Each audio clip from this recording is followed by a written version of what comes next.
We are now reconvening in public meeting. I need a motion to reconvene in public meeting. So moved. Second. It's been moved and second that we reconvene in public meeting. All in favor? Aye. Any opposed? We now need a motion to approve the certification of the closed meeting.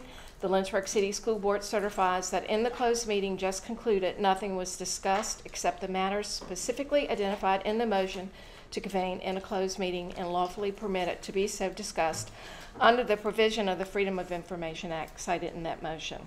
Is there a motion to approve the certification of the closed meeting? I'll move. Second. Thank you. And we have to certify by roll call vote. Ms. Evans? Yes. Ms. Carter? Yes. Dr. Coleman? Yes. Yes? Yes. Yes. Yes. All right, so certify by roll call vote. And now, would we please stand for the Pledge of Allegiance? I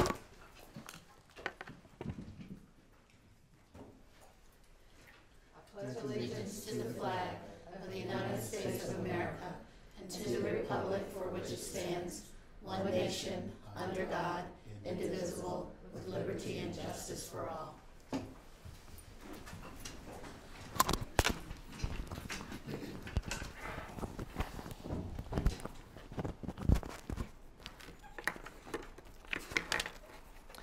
That now moves us to the public comment part of our meeting. In accordance with policy BDDH, public participation, the school board welcomes requests and comments as established in the guidelines within that policies. Individuals who wish to speak before the school board shall have an opportunity to do so at this time.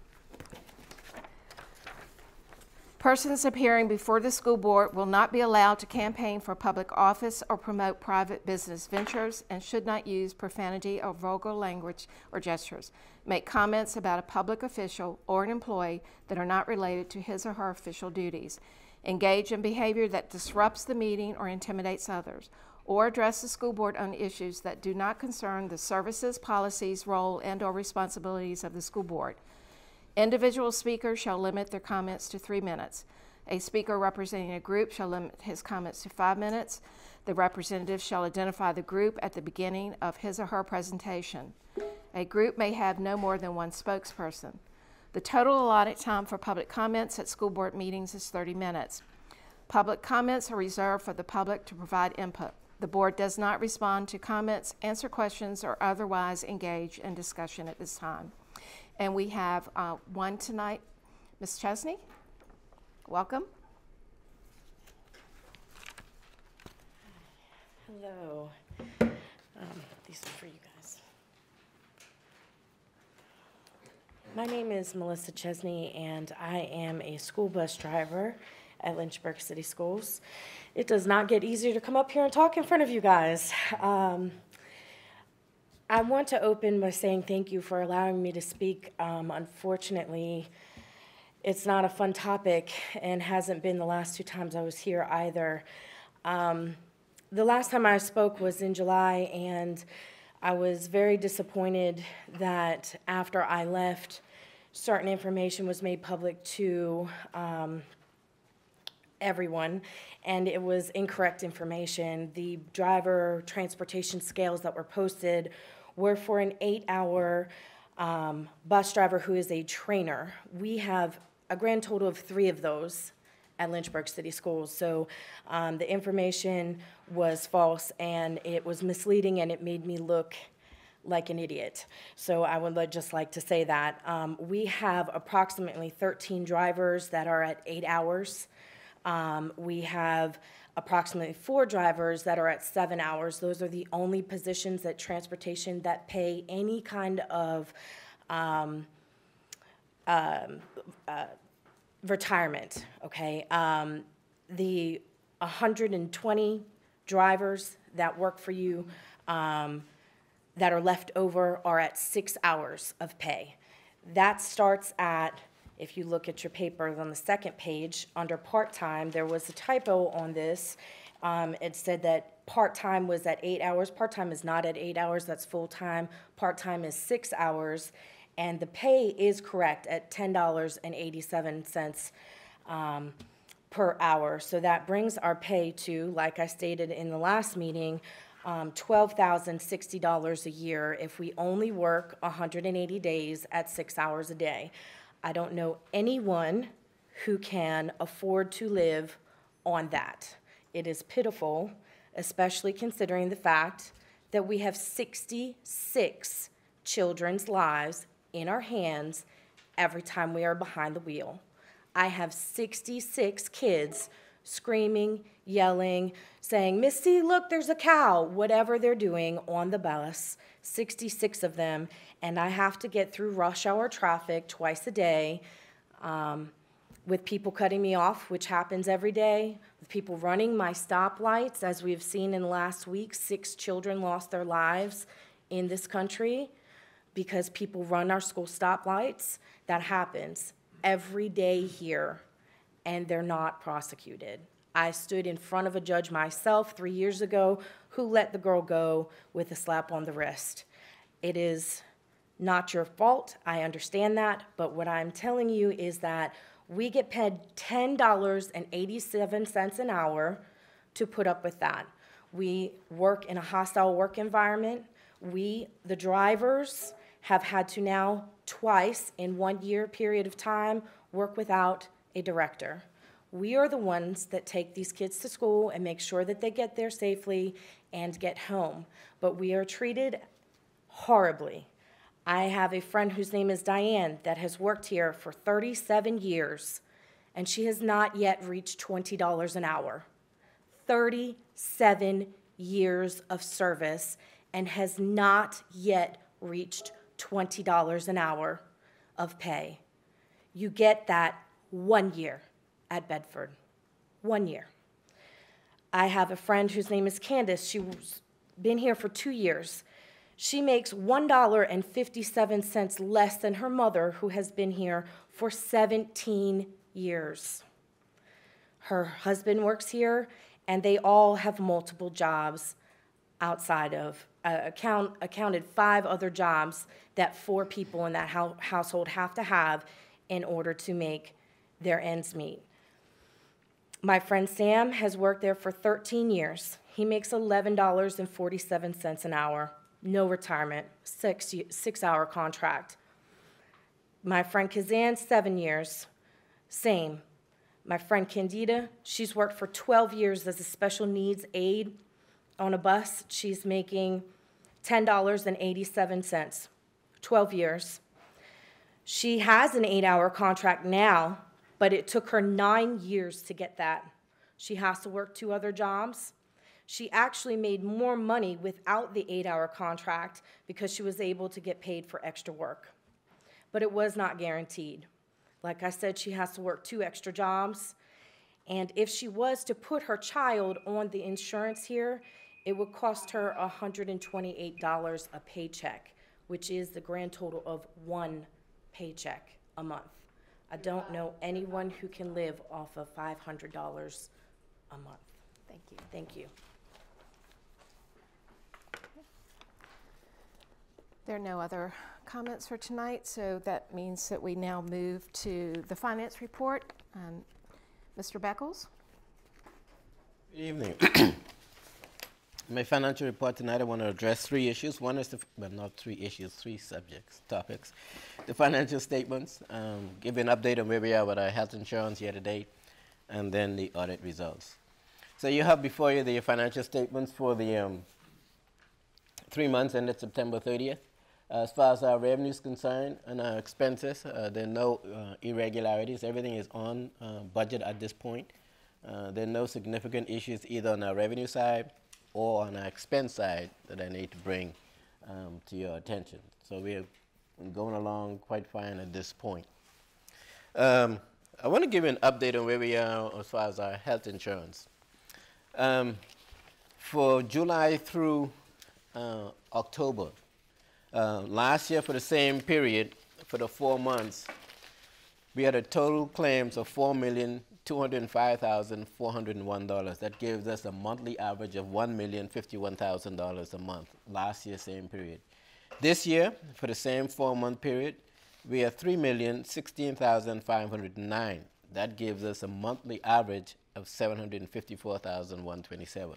So we're going along a lot better this year, same period than we were last year. If you remember last year, I was a little concerned with the amount of how the claims were just going up and up. So that gives us a difference, same period last year for the 4 months, of $1,189,000 to the good compared to last year. So as far as our insurance claim is concerned, if everything stays that way, we'll be in good shape and all of us will be happy. The second item I wanted to bring to your, or the third item I wanted to bring to your attention is the result of our audit.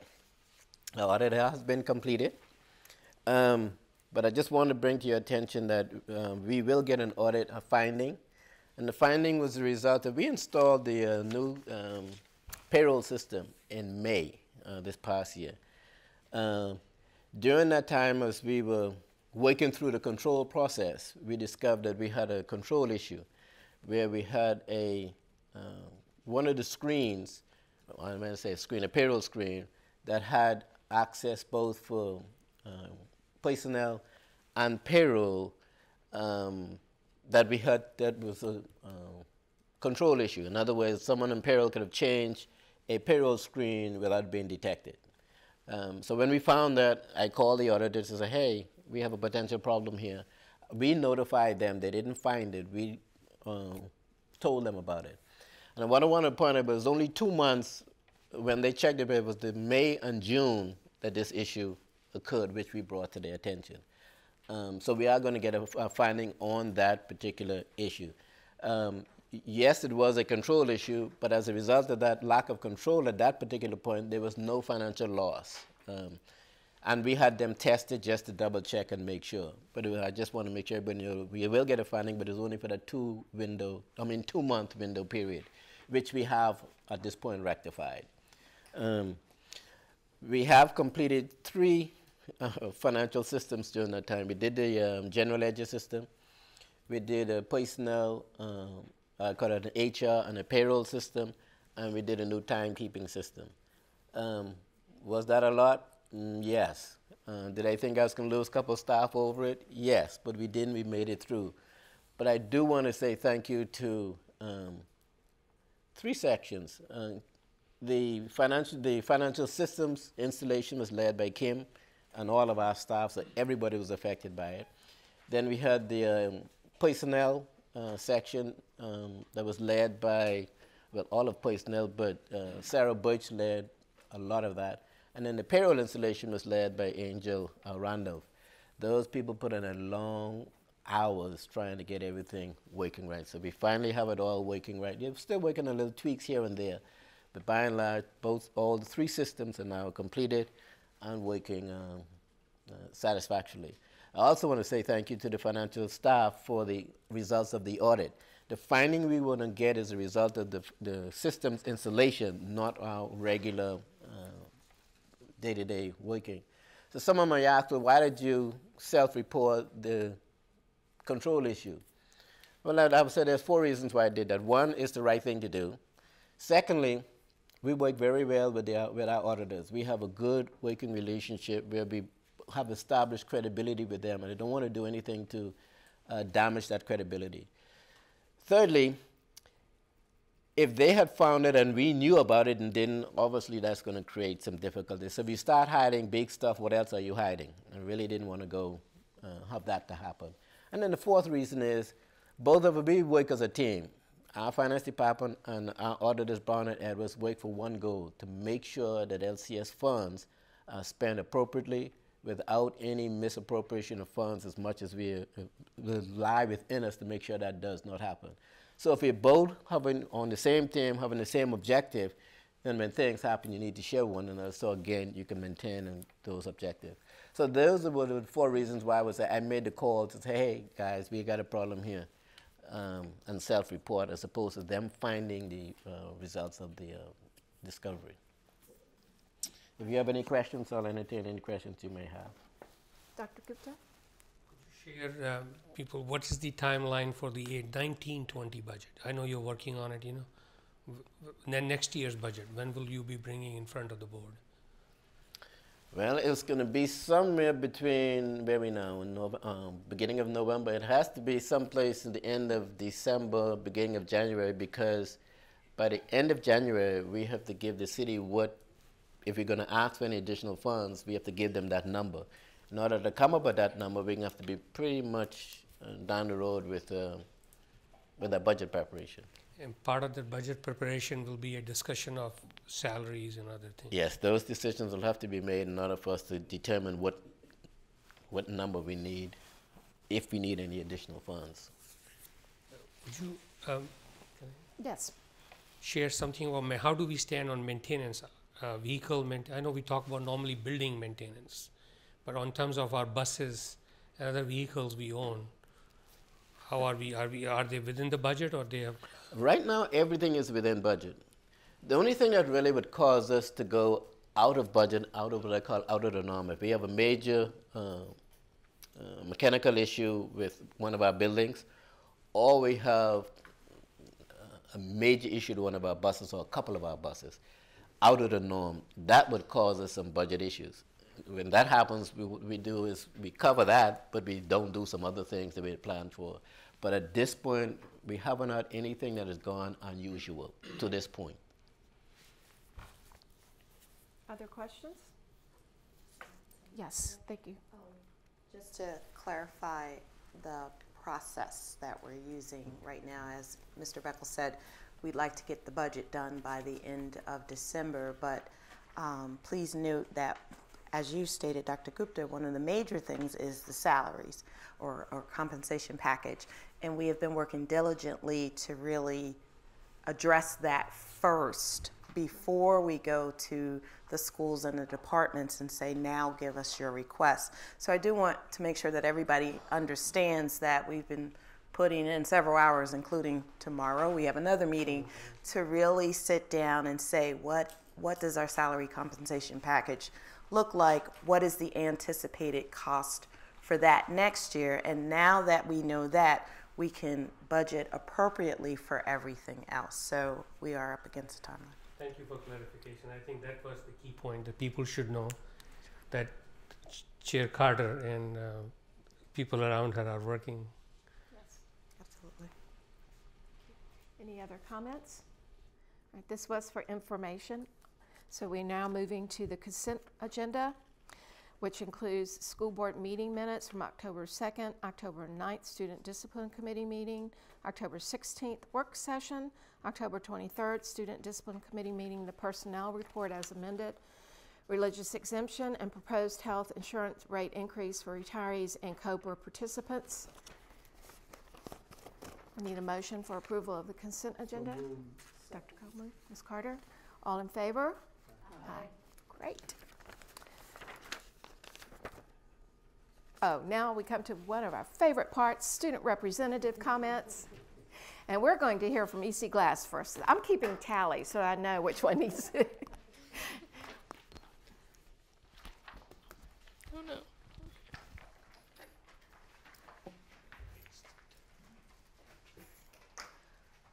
Okay, so EC Glass, since the last time we saw you, won't advance. Okay. Oh, there we go. Okay, so we had the Special Olympics at EC Glass last week, and it was called the Big Feet Meet. And 120 students with and without intellectual disabilities from EC Glass, Heritage, and Sandusky Middle School all participated in the Wednesday track meet. So each person from EC Glass was matched with someone else with an intellectual disability and followed them throughout the day and participated in events with them, like playing soccer or playing cornhole. And then there were also small foot races like 100 or 50 meters. And everybody had a really great time and loved being outside and just participating in the Special Olympics that day.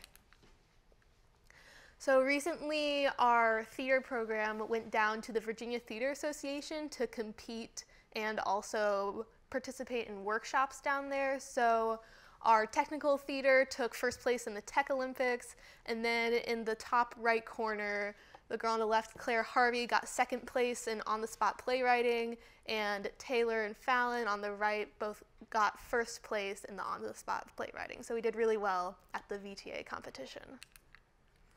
And then at the cross-country region meet, Thea Woods, who is the second from the right in the picture on the left, confusing directions. He took first place and is again the regional champion, so that was really exciting for him. Then we also had Red Ribbon Week this past week, which was students without alcohol and drugs and working to achieve goals without alcohol and drugs. And we had a walkout to advocate for life without drugs. And then we also had a speaker come to the school and talk about his past experience with drugs and how he is now clean and how he worked on that journey and how his life experience could help us inform our own choices. So that was really, really cool, and everyone participated in this week and had a lot of fun. And then we also had the anti-bullying campaign where most of the teachers wore orange and most of the students wore orange, and we had a talk about how bullying in the school environment really affects everyone and how to prevent this negative, almost hostile environment in an education system. And then Election Day was yesterday, and 2 students from EC Glass were recognized by the League of Women Voters for these videos that they made to encourage people to go out and vote. And Christiana Kelly on the right, she won first place, and then Michaela, she won second place and was runner-up. And then students from Mr. Matthews' AP Government class also volunteered at the polling stations yesterday, and many seniors also voted for the first time, so it was really just a lot of Election Day fun, I guess. But yeah, there's what's been going on at EC Glass. Great, thank you so much. Now, Heritage.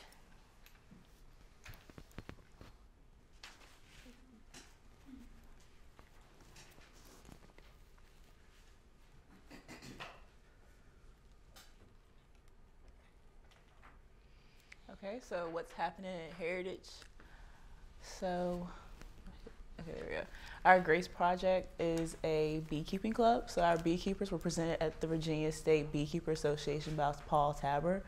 And from what I know, they are excited about it. They come in with honey, which is like really weird, but it's really cool at the same time. They come in with honey. They give it to the teachers to put in their coffee. It's really nice. And then the Battle of Timberlake, the Coffin Cup. Heritage and Brookville went head-to-head on October 5th, and we won.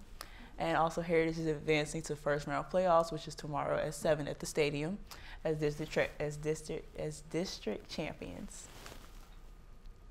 Our cross-country team celebrated fall break with an 8-hour run-a-thon fundraiser on October 9th.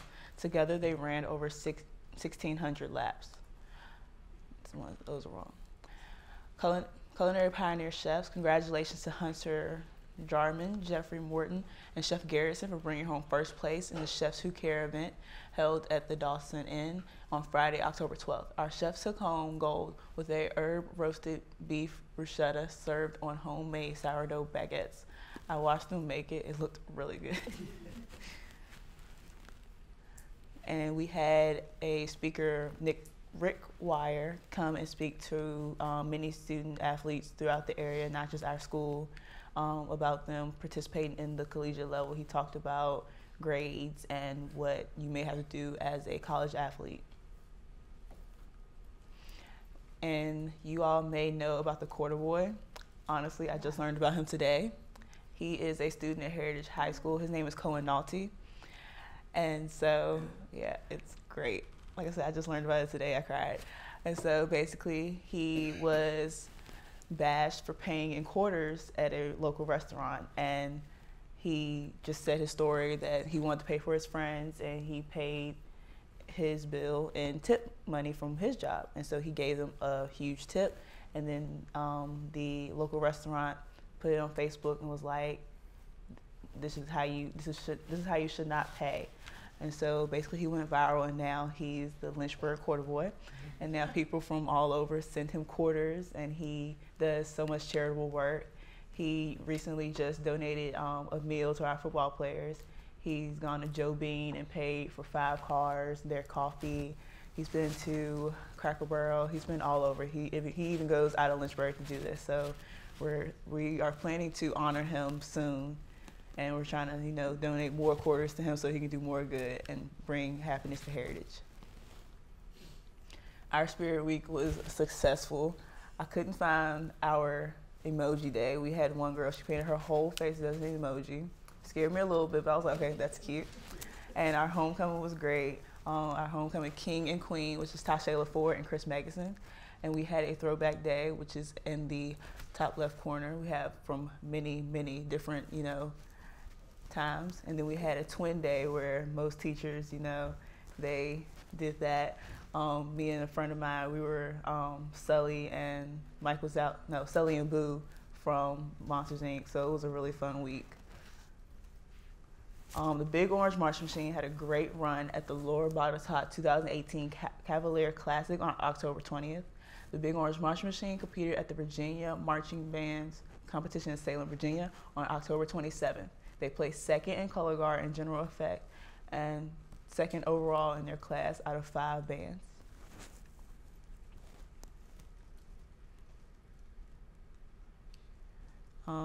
Our theater did a special production of their show Nevermore for Heritage Elementary 3rd graders. So after the show, they answered questions and hung out with the kids while they drank juice and had snacks. It was really nice. And then Nevermore also, we are going to congratulate them for their many accolades at the Virginia at VTA. One act play competition, they received honorable mention. Ellie Matthews won 3rd place for scenic design. Ben Cleaver and Makai Tyree were recognized for all-star cast. And Harris Erickson and Desiree Younger both received the Best Performer Award. Pioneer Theater is also district champs for theater. And we also, our kids also participated in the superhero Big Feet Meet.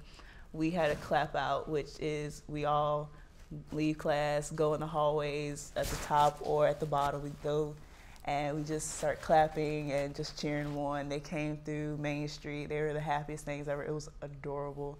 It was so cute. They were looking up. They were so happy. They were walking out like they were the big guys on campus. They were just so excited. And when they came back, I heard that they did really good. So I'm really proud of our pioneers. And I think that's it. Yeah.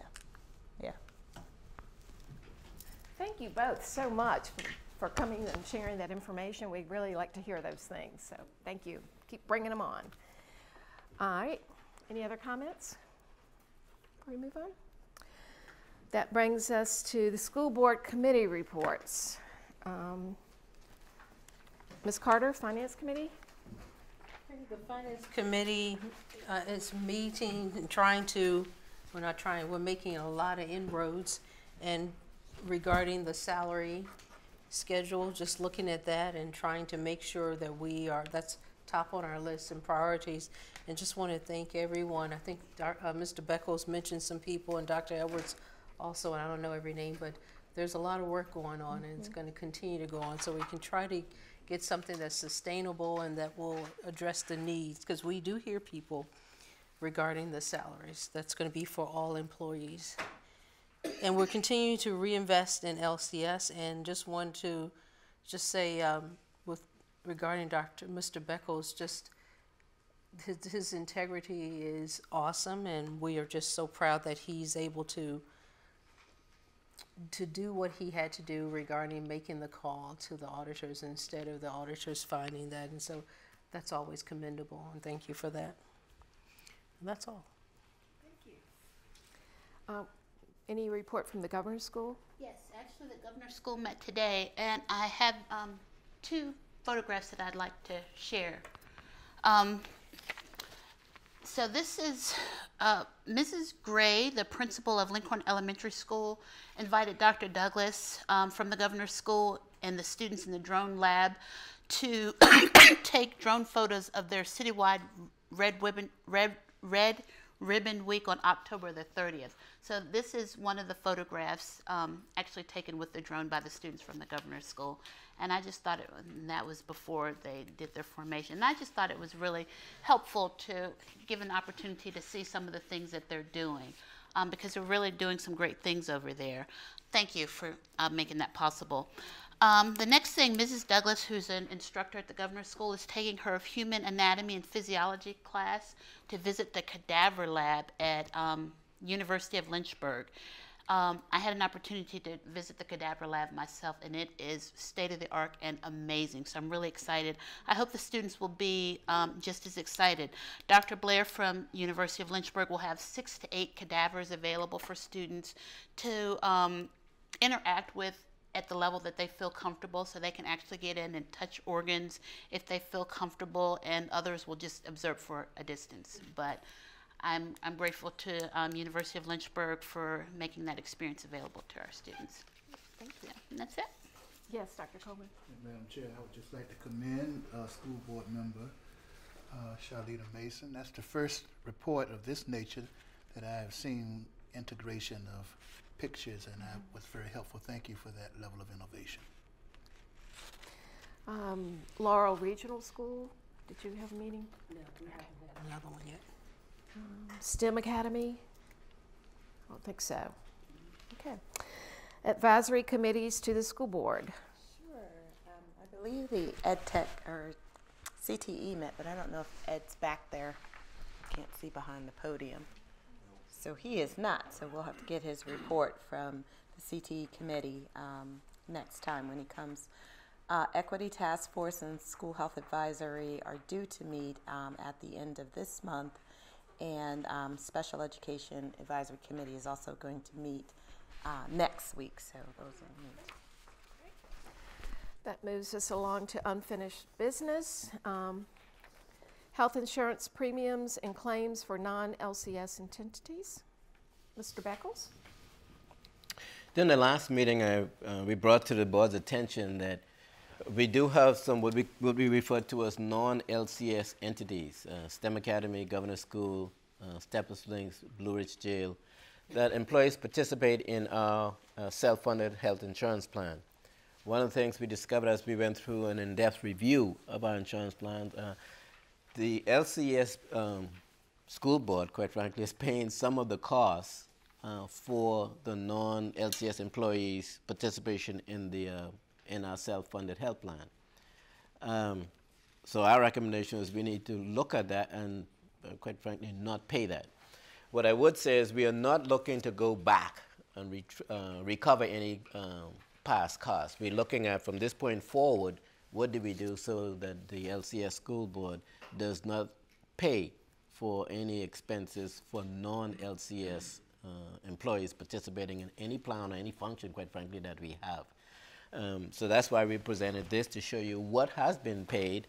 And our recommendation is the board approve the administration to go ahead and create a plan with these non-LCS entities so we could rectify this problem. Questions? Just to reiterate, how much savings do you expect from this for our school system? That's about 270.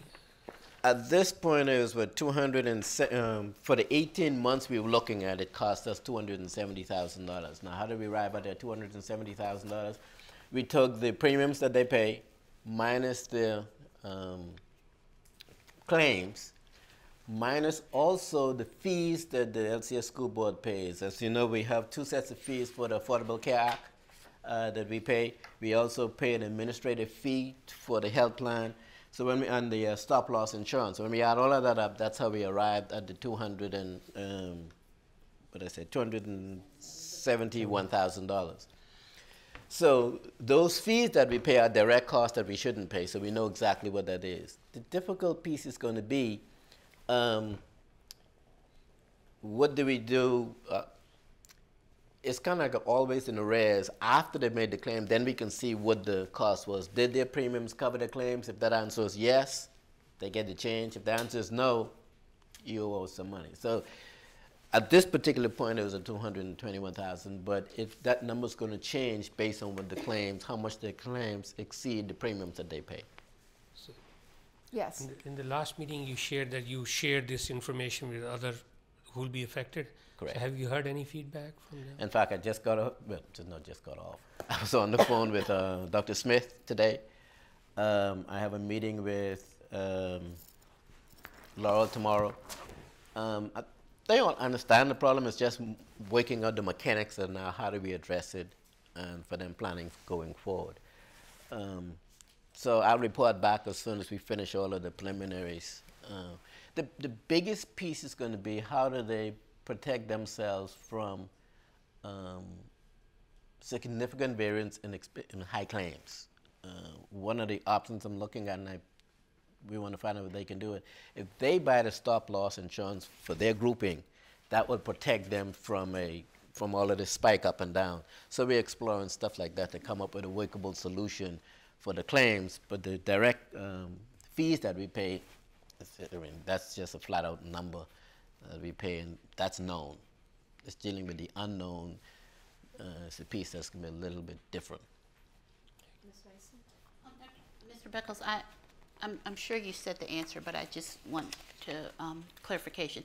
So if the entity's, I guess, claims are less than what they've paid, they would get the difference back. Is that correct? We would, well, it won't be fair on one hand to say, if you cost me a loss, you pay me. If you get a profit, I keep it. So we have to work out something around that. Okay. My recommendation to them to put that what I call the same way we do a health reserve, right. They do one too. But that'll be my recommendation, that they're up to do. I mean, it'll be up to them to do what they want to do. But my recommendation would be to do that. Yes. At the end of the day, we don't want the non-LCS employees to cost us anything. That's the objective we're trying to achieve. Additional questions? This is for action tonight. Do I have a motion to approve for the administration to work with the non-LCS entities to develop a process and procedure to settle the employees' participation in our self-funded insurance plan? I so move this much needed effort. Thank you. Second. Second, thank you. Any more discussion? All in favor? Aye. Any opposed? Okay. New business. The first item is fund balance recommendations for 2017-18.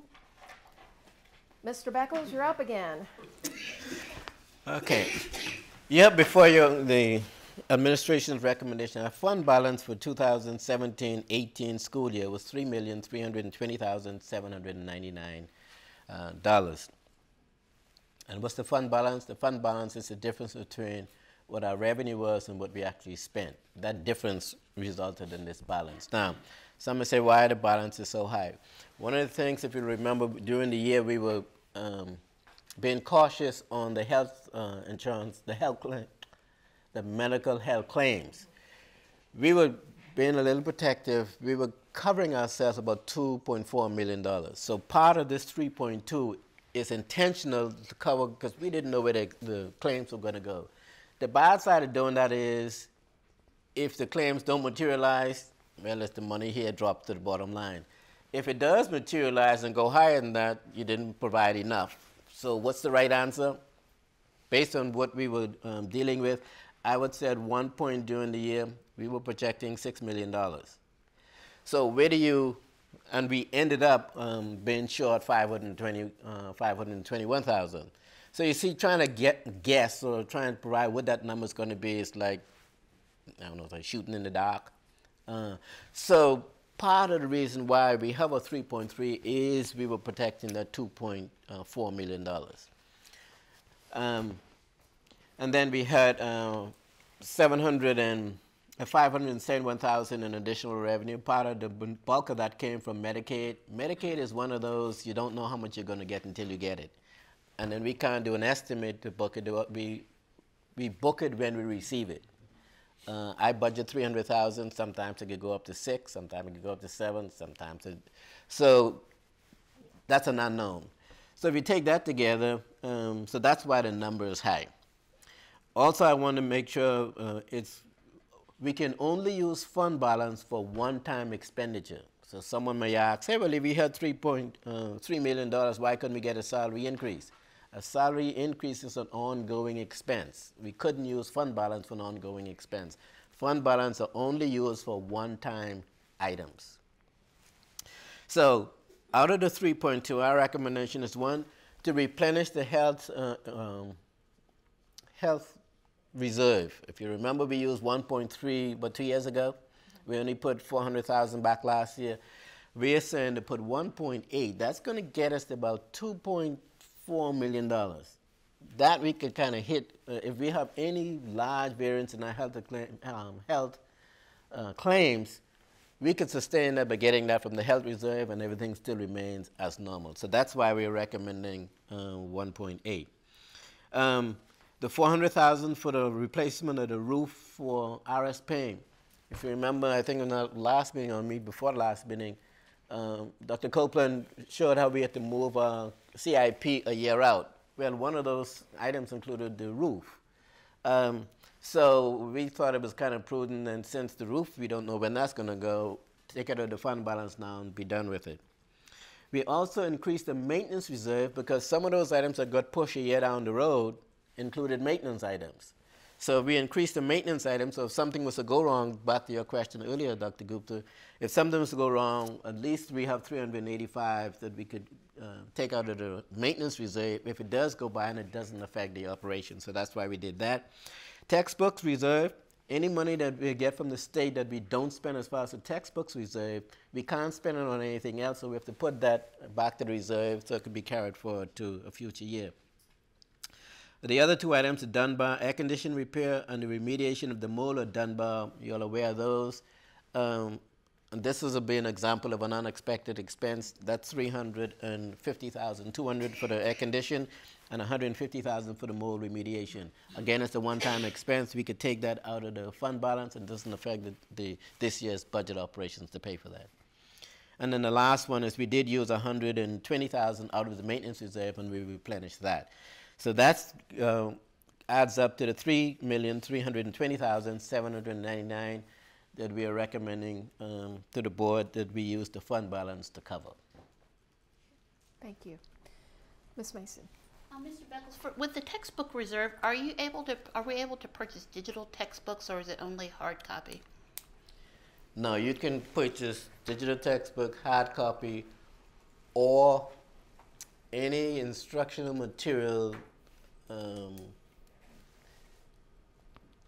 that deals with assessment for the school. So it's not just, for example, textbooks. There's a little latitude in what you could spend it for, but you have to be specific in what you're expending it for, meeting that criteria.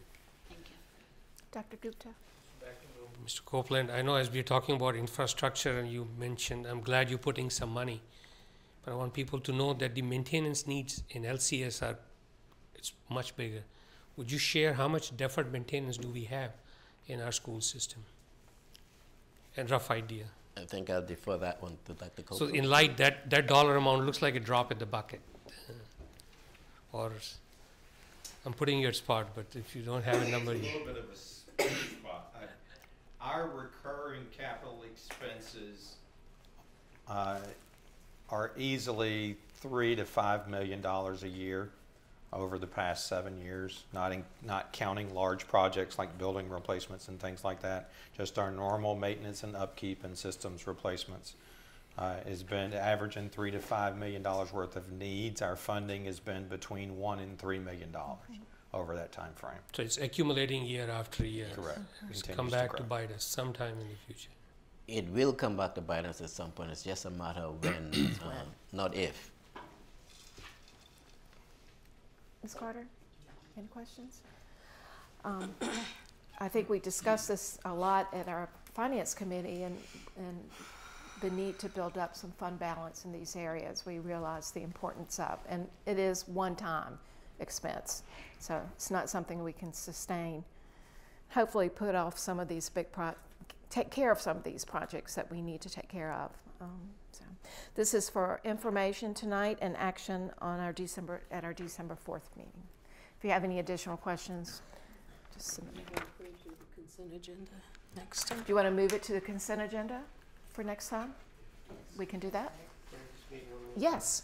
It's not like Mr. Beckles has money and he's not spending on maintenance. I just wanted to make clarification. Yes, that's why I kind of explained earlier why it's high, because we were intentional about the 2.4 that we are kind of protecting in the budget just in case those expenses have blown up in our face.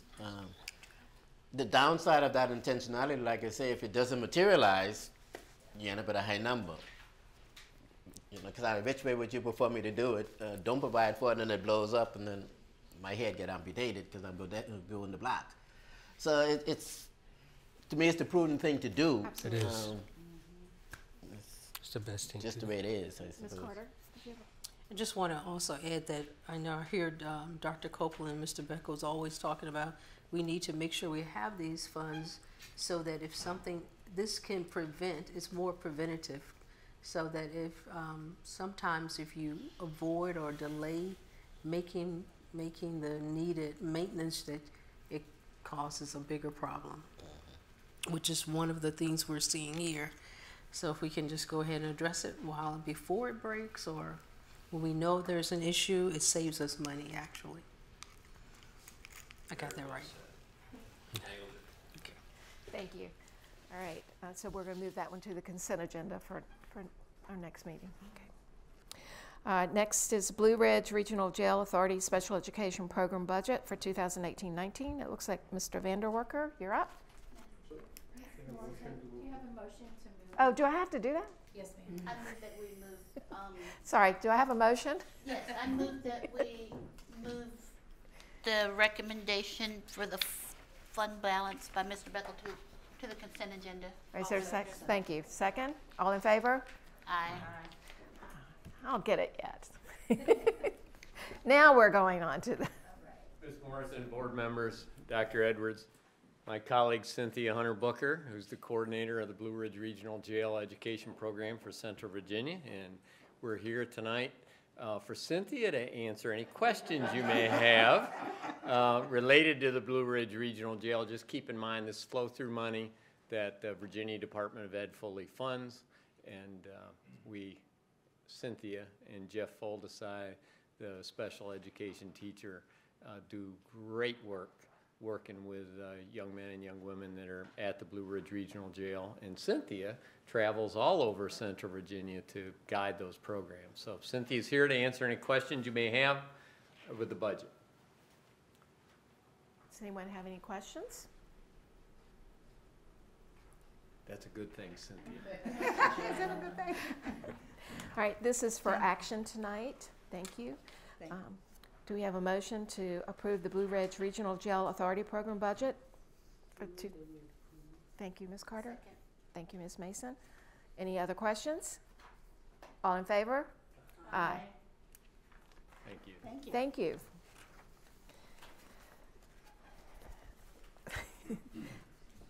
Lynchburg City School Board policy updates. The horse one that's in this one got to me.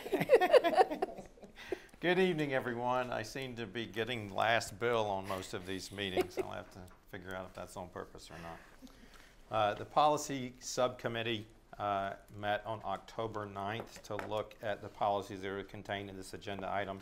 One is the update to the service animal policy, and those updates flowed through VSBA.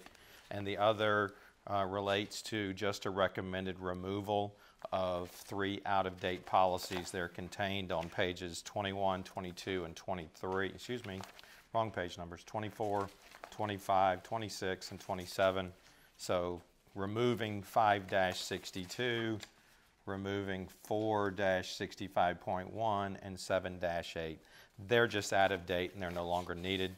And then the edits to policy KKA have been provided for you to take a review of, and I'll try to answer any questions you might have. Includes, I'm reading the policy, emotional support animals too, service animals. So it says for any sensory, psychiatric, intellectual, or other mental disability. Correct. So emotional support animals are included? Provided that there's documentation. Documentation, yeah. The therapy dogs is kind of the word you hear a lot now. Yes. And it has to be kind of a doctor's order kind of approach. Thank you. Additional questions? Could we have it? This is for information tonight and action on our 12/4/18. So if there's a suggestion, yes. I'd like to make a motion that we move this to the consent agenda. I was one of the members of the committee, and I think it's pretty straightforward, and I don't really see the need for us to carry this forward. Okay, great. Is there a second? Okay, all in favor? Aye. Great, Thank you. thank you. That moves us to superintendent's comments. Okay, so we had two superintendent, parent advisory, and personnel advisory committee both met on October 25th, which was the same day as the finance committee meeting, so I was riding solo for one of them. The parent advisory committee, some of the things that we heard about the bus drivers and families bypassing the stop signs came up. For our parents are also concerned about that and concerned about the process for how we prosecute people who don't stop at our buses. We do have cameras on the buses to catch you, but again, we're at the mercy of the courts.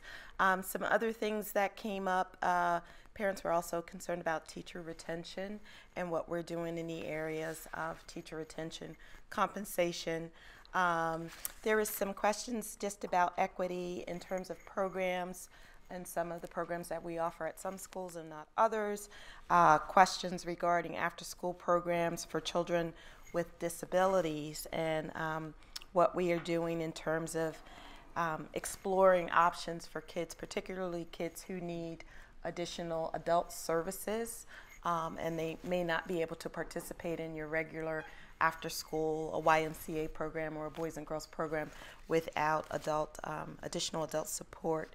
There was a discussion about overcrowding in some of the schools and grade levels and classes, and I explained to them some of the strategies that I've explained previously about how we collapse classes or how we move children.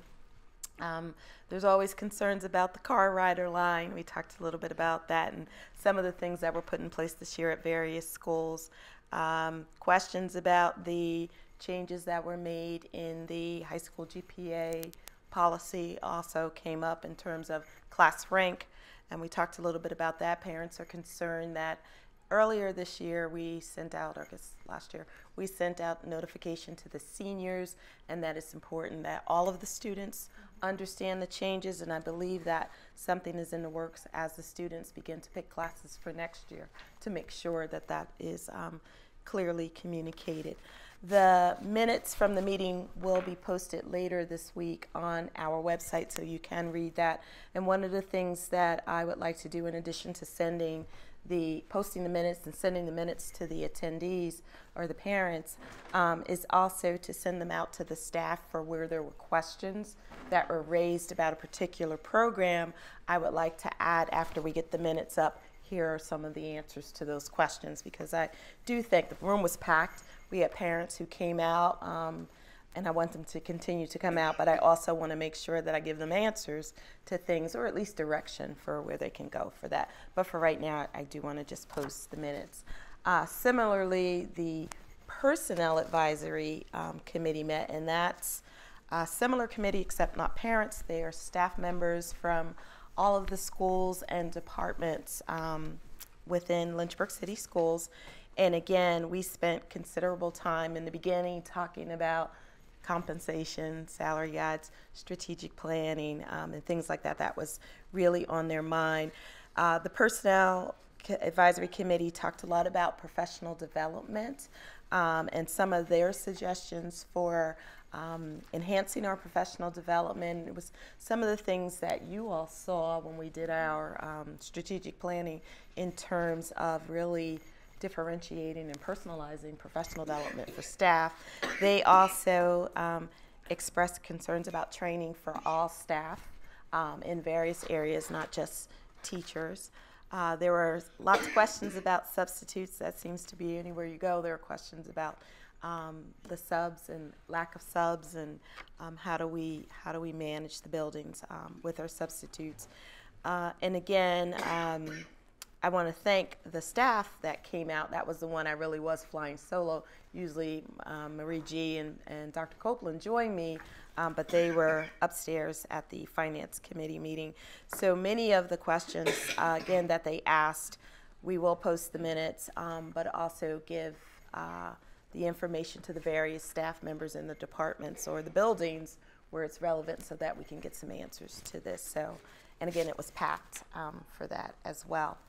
The third thing on mine is usually when I do my little tour, where's Crystal been, since the last board meeting, and I kind of gave an abridged version at the October meeting because it was really late that day. So I will fly through some of this just to give you an idea of some of the wonderful things I was able to participate in, as both Maggie and Sedora showed you a whole bunch of things that are happening at both of our high schools, and it really, you know, just really very good, very pleased with some of the things I'm seeing our kids doing. And I didn't know about the quarters either, so that's new to me, so kudos for that.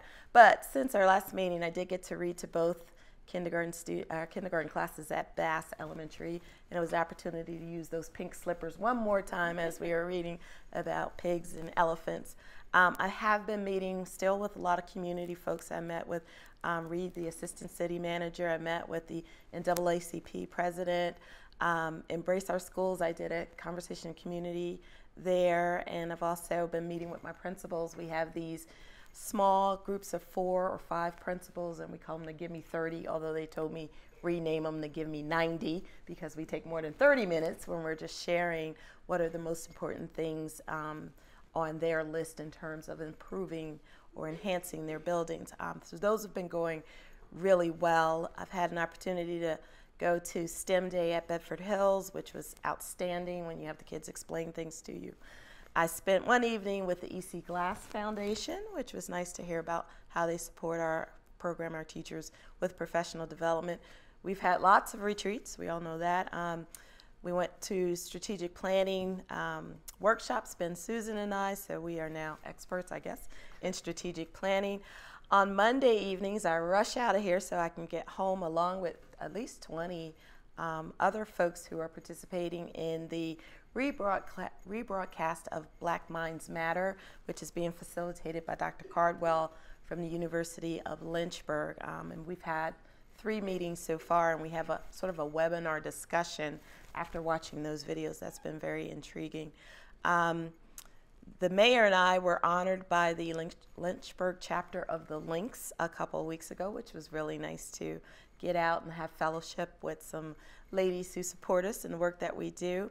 I also attended the VASS conference and learned a lot about, in addition to just meeting superintendents and working with them, it was all about workforce development and really looking at some innovative strategies in that. Ed Foundation had their meeting. I participated with that, had lunch with the mayor so we can continue the conversation about the joint work that we're doing. Dr. Copeland runs a fantastic expiring administrators program that I now want to be enrolled in. I participated in that with a bunch of staff members who are looking to be administrators, and our assistant principals were part of a panel, which was really good. Started my quarterly meetings with my board members, but some of y'all forgot to show up, so it's all right. We're going to reschedule those meetings to make sure that you do meet with me. But again, those are very informal, so bring whatever it is you want to talk about, learn about as we move forward, and I enjoy the time with you.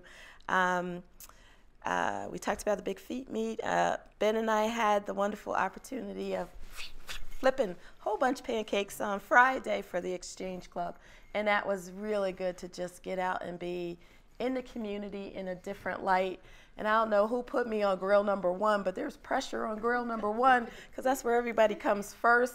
And boy, they were evaluating those pancakes and looking at the darkness, the thickness, all of it. So I've upped my pancake skills, and kudos to all of you. Sharon, you were there. Belle, you were there. I don't know if anybody else was there flipping pancakes as well, but that was a great event. And then this past Sunday, I did get to participate in a surprise acknowledgement of our assistant principal, Letitia Elliott, from her church. She's the first lady at Rivermont Baptist Church, so Ethel, myself, and a Sandusky teacher were there in support of what she does, and really to thank her for all of her efforts, for all the work that she does with children. So that was really nice to be a part of that. I did vote yesterday, so I was happy to see students out helping with that. And today we got to go to our first town and gown meeting with all of the university college presidents and city council and city staff representatives. And I got to go to the, what is that building, the top of the tower? The Freedom Tower. Never been up there, so that was great to just get up there and take some pictures. So that's been just a quick abridged version of some of the things that I have been doing. 2 upcoming things. One is November 13th from 9 to 10:30, just reminding everybody about our open house in all of our schools. So I'm looking forward to seeing people come in. I will actually be at DESI because they're having a career day, and Mr. Rule has roped me in real quick to get me to be there with the kiddies at DESI. So if you're coming to DESI, I'll be at DESI. If not, have a great time at our schools. And then also on, oops, I had one more sheet on that. On December 10th, we have our community conversation, which is going to be the community's opportunity to work with us on the strategic plan as well. We've been doing a lot of work with the school board, with the principals. We did a little bit just overview with the city, but we really want to hear from you. And I like to call it a conversation because it's not a PowerPoint where you just sit and listen. We will engage you in small group discussions similar to what we've been doing about what's next for our schools with regard to our students, staff, our resources, and our community engagement. And then a lot of work has been done to promote these events because, you know, one of the things we talk about is tell our story. So I want to give kudos to Cindy Babb and Austin and team for many of the videos and productions and messages that they've been getting out into the community about our schools. They really do some fantastic video productions, and I'm not one that likes to be on camera, and I see the work that they do and I go, wow, that's me, you made me look great. But they have a flair and an eye for really showcasing what LCS is about. And I know that they've done some commercials, and Amy, we might actually have one of those cute commercials that I want to share with you.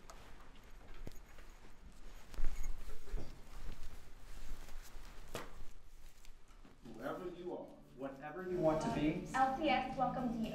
you can be an athlete. Or a scientist. Or an artist. At LCS, we care about the whole student. Every child, by name and by need. And with a diverse range of academic and extracurricular opportunities, we're preparing students for graduation and beyond. We welcome you. We welcome you! We welcome you to Lynchburg City Schools. LCS welcomes you to all schools on November 13th. So that's one of those things when I just say, yeah, do a commercial that has this kind of stuff in it, and that's pretty much all I give them, and then they come out with this short, sweet, to the point, and showcasing some of the wonderful things that we do. And the kids, and I'm not in it, which is just great that I'm not in it, that they actually have our staff and our students, which is really what that day is about. It is not about a day to come hear the superintendent give a grandiose speech. It really is come in and see all the great learning, all the great teaching, engagement, and interaction that our kids and our staff have. And it's much more than just the academic program, and I hope you get that sense from the 2 young ladies who spoke, because they're given the accolades about our athletic program, but they both get very passionate about some of the service things that our kids are doing, our students are doing, as do I, and you'll be able to see that if you come to the open house. So thank you for sharing that with us, and that is my report.